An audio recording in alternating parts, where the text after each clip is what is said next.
Well, it's great to be back here in the West. It's great to be back here in particular at Henderson, a place where we're constructing 10 Arafura-class offshore patrol vessels. That's 265 jobs. 21 Guardian-class patrol boats, 510 million. That's another 200 jobs. The sustainment of 8 Anzac-class frigates. It's a cost of some $338 million, directly employing over 400 people. The sustainment of ships. The disposal of the HMS Sirius alone, which is 10 million, right here at Henderson over the next year.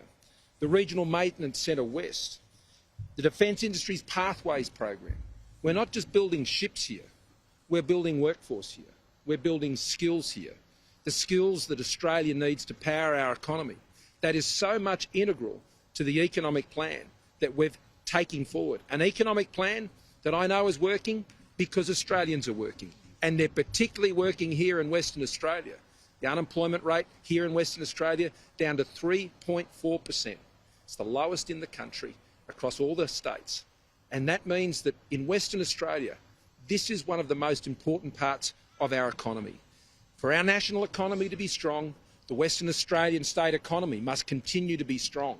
It has played an incredibly important role during the course of the pandemic that we've experienced over the last couple of years, which has enabled us to be in a position where Australia now has the strongest economic performance of so many advanced countries in the world, but particularly stronger than the United States, the United Kingdom, France, Germany, Italy, Canada, Japan, outstripping their performance, not just when it comes to economic growth, but also when it comes to jobs. Almost 400,000 more jobs today than there was before the pandemic. That demonstrates that our economic plan is working.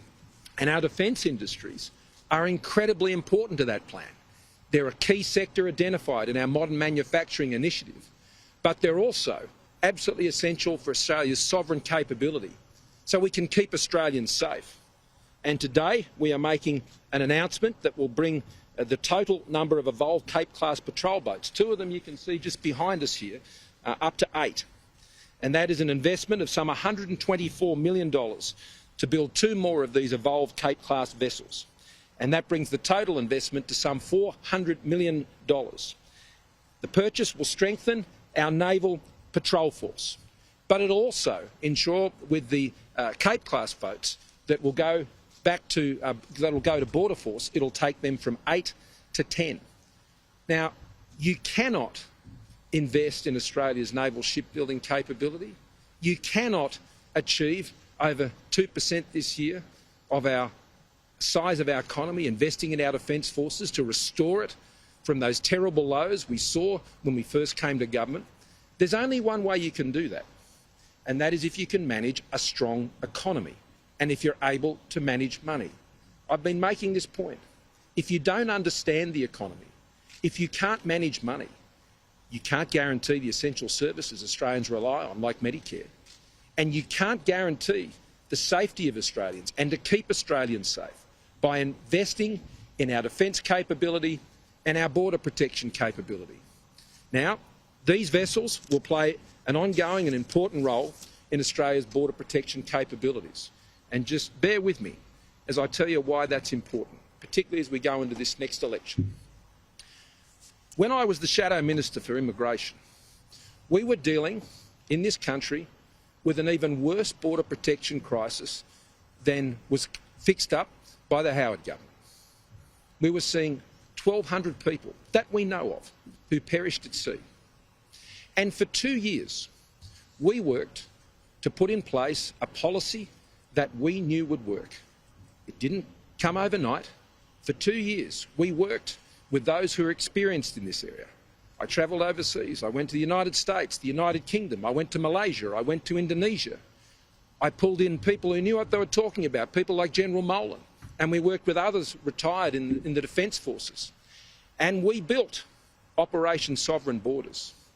And we set out very clearly that the way to fix this problem is to have that 3-strand cord of temporary protection visas, of offshore processing, and turning back boats where it was safe to do so. Now, I can tell you at that election that the least popular of all of those policies, the one that people attacked us most on was on the policy of turning back boats. People said it couldn't be done.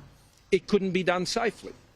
But we had done the work to ensure we knew how we could do it safely. We didn't spend 2 years just talking about the failures of the then Labor government on our borders. We did the hard work of preparing ourselves for government, preparing ourselves to have a policy we could run with the minute we were elected. And we did. We put it in place carefully. We established Operation Sovereign Borders, and it has been one of the most successful border protection policies anywhere in the world. So successful that other countries are taking their lead from Australia's successful approach. And why? It was the humane thing to do. It enabled us to close 17 detention centres. It enabled us to get all the children out of detention. It enabled us to get those children off Manus Island that Labor put on Manus Island. People forget this. When Labor was last in power, they put children on Manus Island in a detention centre. And I know because I saw them there. I visited them. I spoke to their parents who were in that facility with them. So when you lose control of your borders, as Labor did, that is the consequence. And so I just don't buy it from Labor. I don't buy it that they're strong in border protection, because when it mattered, when there was a policy there for them to support that was making all the difference and would make all the difference, they turned the other way.